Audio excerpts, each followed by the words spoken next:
Assalamualaikum warahmatullahi wabarakatuh. Baiklah, pada video kali ini kita akan membahas salah satu ekosistem hutan yang menarik untuk digali gitu ya, atau untuk dibahas adalah karakteristik lahan gambut. Jadi ini nanti teman-teman bisa mendownload di unesco.or.id terkait dengan buku ini. Di kita coba ya lihat dari buku panduan karakteristik lahan gambut. Buku ini dikarang oleh penulis Denny Susanto dan kawan-kawan, dan di pengarahnya adalah beberapa dosen dari Universitas Gajah Mada ini ya, kalau kita lihat ya. Buku ini diterbitkan pada tahun 2018. Oke. Nah, di dalam buku ini nanti kita akan membahas yang pertama adalah apa itu lahan gambut, pembentukan lahan gambut, jenis-jenis asli hutan gambut, peranan lahan gambut, bagaimana lahan gambut terbentuk, pengelompokan lahan gambut, jenis vegetasi di lahan gambut, dan peraturan perundangan tentang pengelolaan lahan gambut di Indonesia. Oke, yang pertama, kita akan melihat apa itu lahan gambut. Jadi, lahan gambut ini adalah lahan yang unik gitu ya, lahan yang unik karena lahan gambut adalah lahan yang memiliki lapisan tanah kaya akan bahan organik. Lebih dari 80% itu merupakan C-organik dengan ketebalan 50 cm atau lebih. Jadi, itu baru dikatakan sebagai lahan.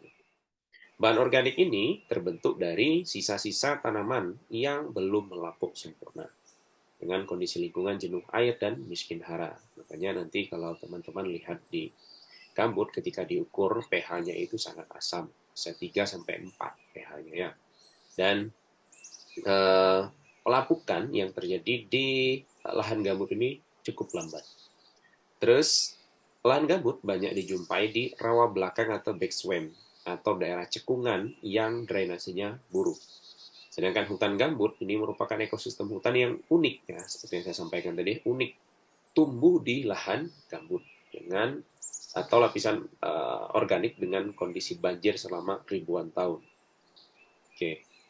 Kalau kita lihat dari pengertian tersebut, maka untuk bisa membentuk ini cukup lama ya, sampai ribuan tahun.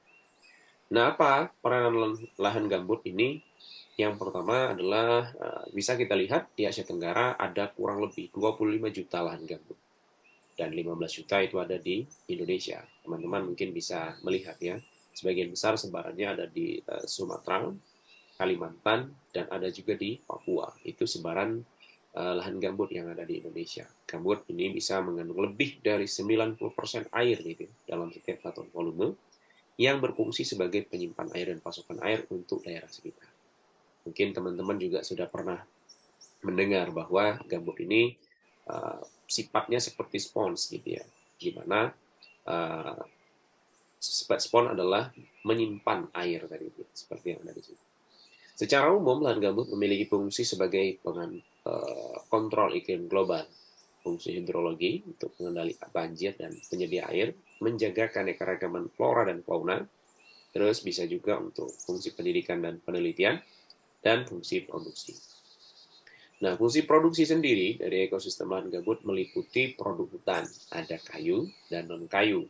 Beberapa jenis yang bisa atau umum ditemui di daerah gambut bisa dilihat ada jeluntung yang biasanya diambil getahnya gitu ya.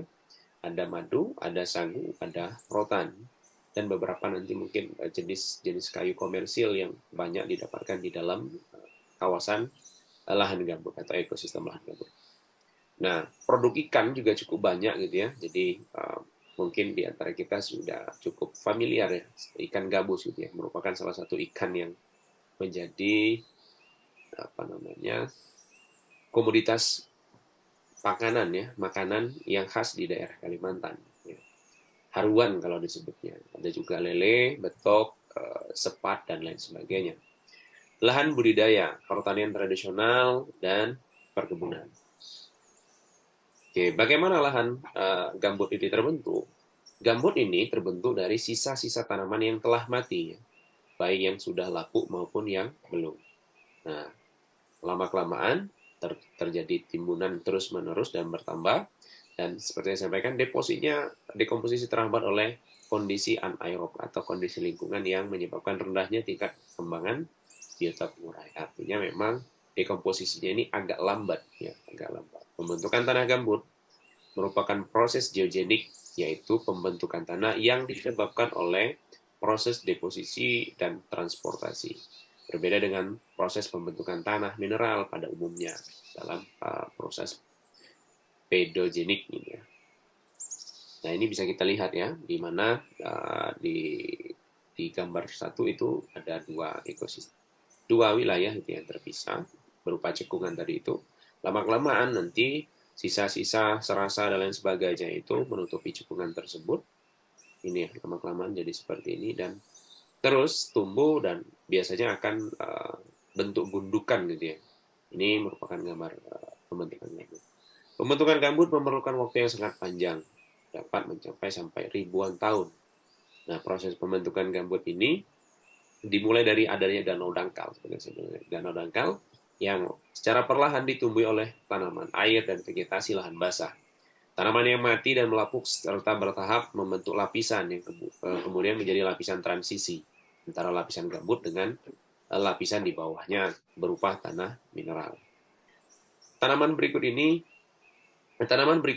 tumbuh pada bagian yang lebih tengah dari danau dangkal dan secara membentuk lapisan gambut sehingga danau tersebut menjadi penuh.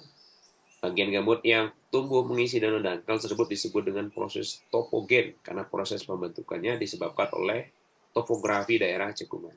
Kita lihat ya dari sini. Oke, gambut topogen biasanya lebih subur karena adanya pengaruh tanah mineral. Kan pada waktu tertentu, jika ada banjir besar, terjadi pengkayaan mineral yang menambah kesuburan gambut. Nah, tanaman tertentu masih dapat tumbuh subur di atas gambut topogen. Hasil pelapukannya membentuk lapisan gambut baru yang kelamaan membentuk kubah gitu, atau dum tadi ya, yang permukaannya menjadi cembung seperti pada gambar 5 tadi ya. Gambut yang tumbuh di atas gambut topogen dikenal gambut ombrogen, yaitu pembentukannya ditentukan oleh air hujan. Gambut ombrogen ini lebih rendah kesuburannya dibandingkan dengan gambut topogen karena hampir tidak ada pengkayaan mineral. Oke, ini bisa kita lihat pengelompokan tanah gambut.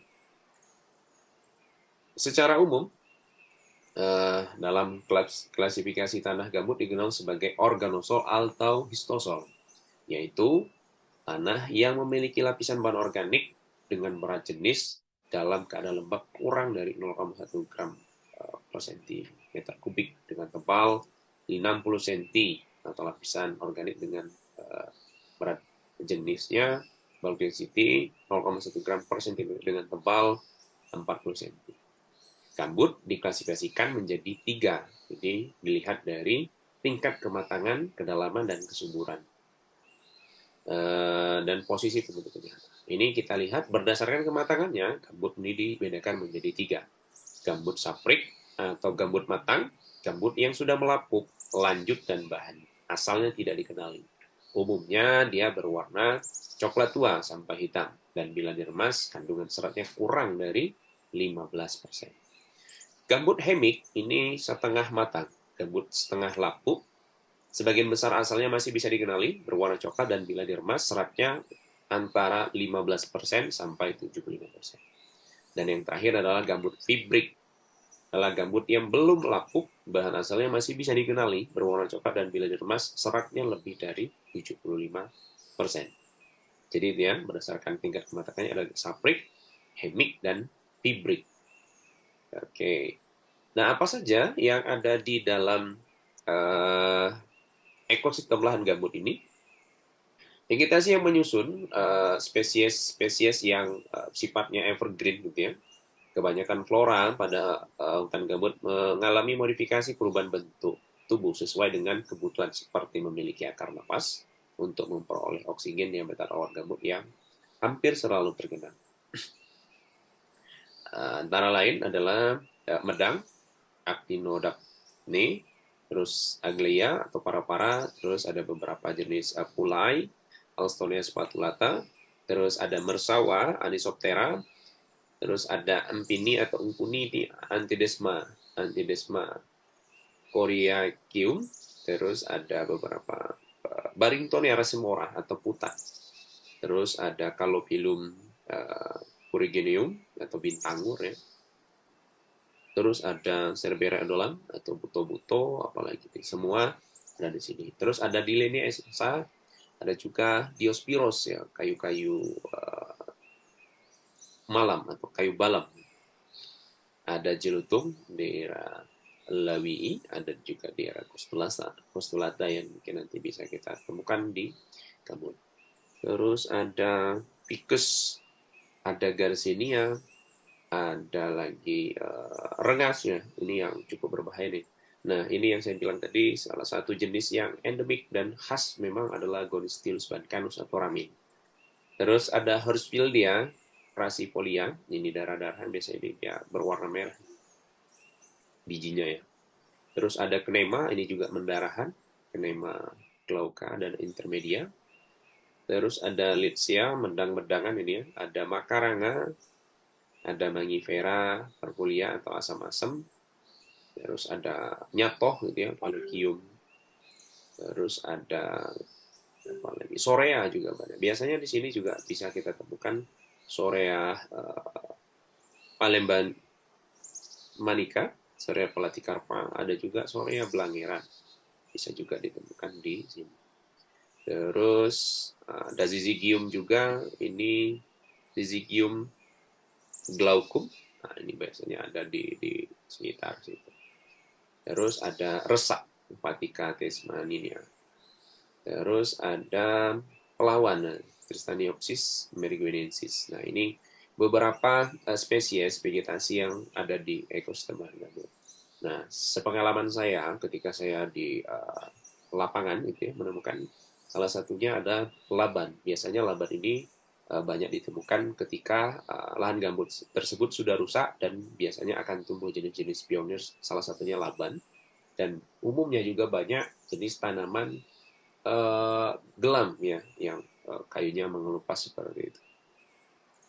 Oke, itu. Nah, sedangkan satwa, ada beberapa satwa penting yang ada di lahan gambut dan biasanya ini hampir terancam punah. Salah satunya ada spesies primata. Ya. Habitat terkaya untuk orang hutan biasanya berada di hutan rawa berkualitas tinggi dengan hutan alluvial dataran rendah.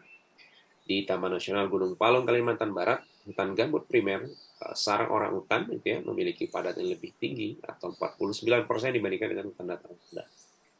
Di Desa Bangau, Kalimantan Tengah mendukung populasi orang hutan. Gitu.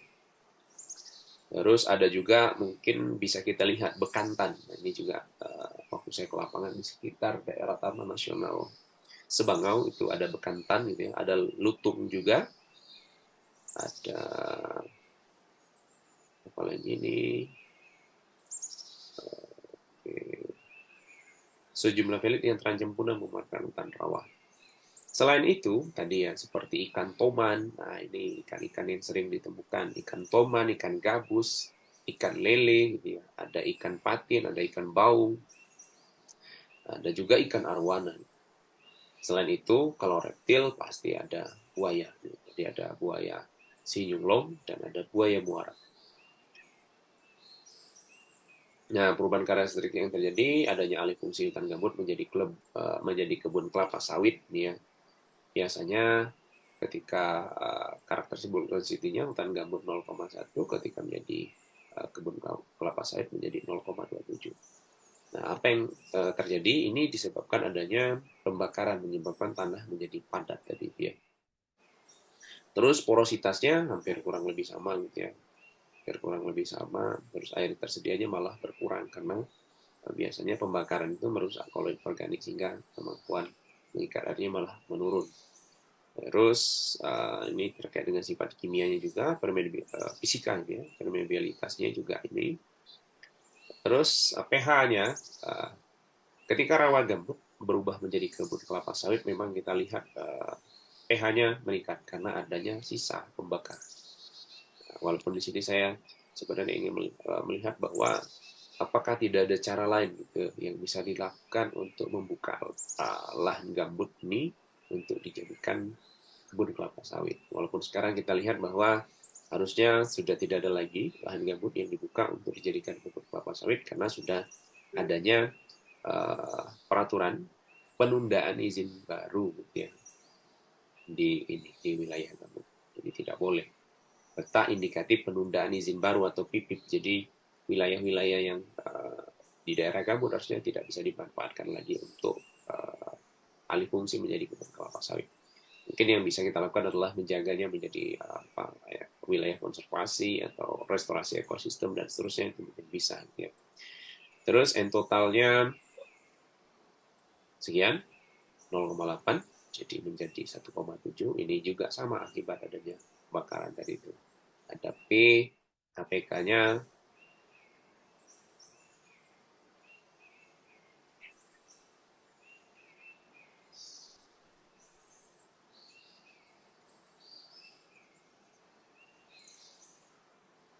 ada. Terus KTK juga sama, adanya penambahan bahan organik ini menyebabkan KTK-nya menjadi meningkat gitu ya. Terus ada beberapa lagi unsur-unsur kimia lainnya. Terus sifat biologi ini jelas ya karena adanya penurunan dengan adanya konversi gitu lahan gambut menjadi kebun kelapa sawit ini akan menyebabkan rusaknya mikroorganisme.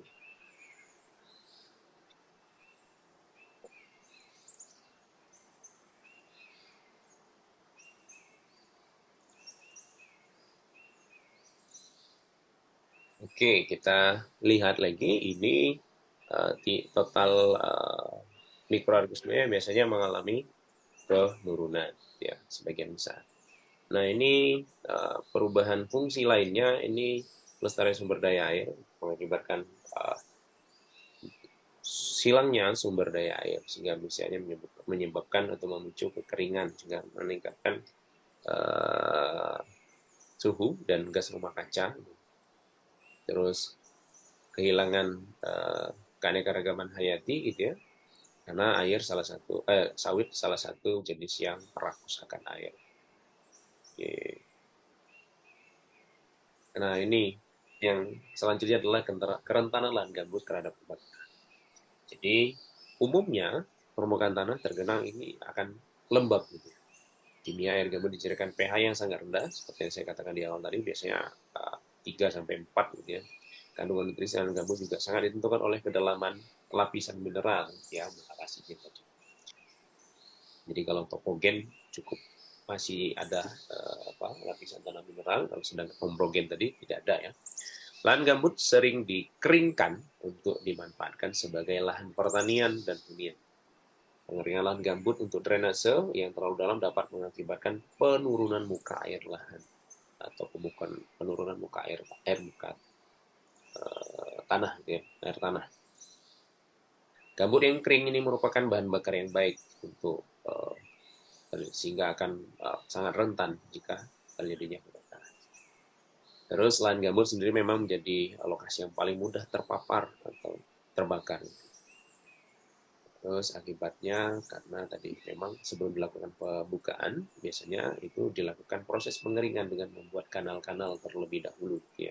Sehingga nanti baru bisa ditanami, apalagi nanti pada bulan-bulan tertentu ketika sudah kering ini akan dibakar.